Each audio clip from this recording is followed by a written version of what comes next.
The great reward of listening to the Quran attentively.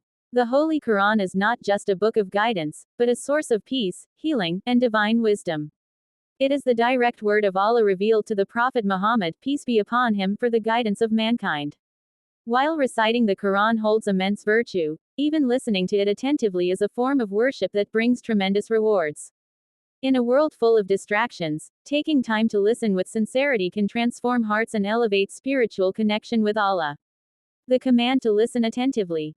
Allah commands believers in the Quran. So when the Quran is recited, then listen to it and pay attention that you may receive mercy. Surah Al-Araf 7, 204. This verse is clear in its instruction. When the Quran is being recited, we must not talk, distract ourselves, or remain inattentive. Instead, we are told to listen carefully and remain silent so that we may be blessed with Allah's mercy. Scholars say this includes not just remaining silent outwardly but focusing our heart and mind on the message being delivered. Rewards of listening with full attention.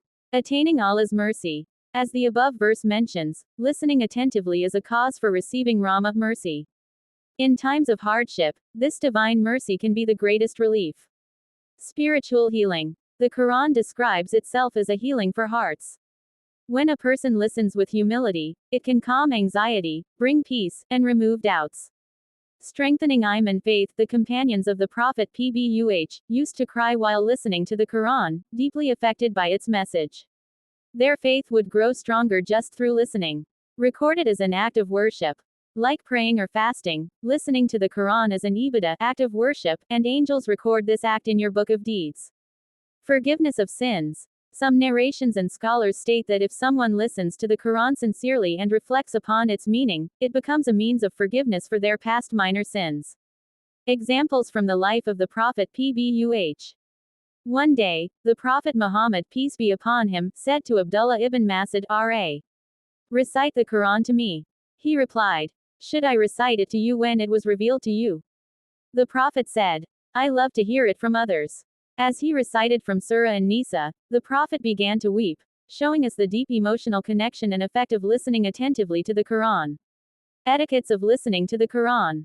Stay quiet and avoid multitasking. Reflect on the meanings. Tadabbur. Sit in a clean and respectful manner. Make dua afterward, asking Allah to let the Quran touch your heart. If listening in the car or while working, try to pause or slow down to truly reflect whenever possible. At the end, in our fast-paced lives, it's easy to overlook the power of simply listening to the Quran. But in Allah's mercy, even this simple act holds great blessings. When you open your ears and heart to the Quran, you invite peace, healing, and divine connection into your soul. So take a moment today, sit down, press play, and listen, not just with your ears, but with your heart.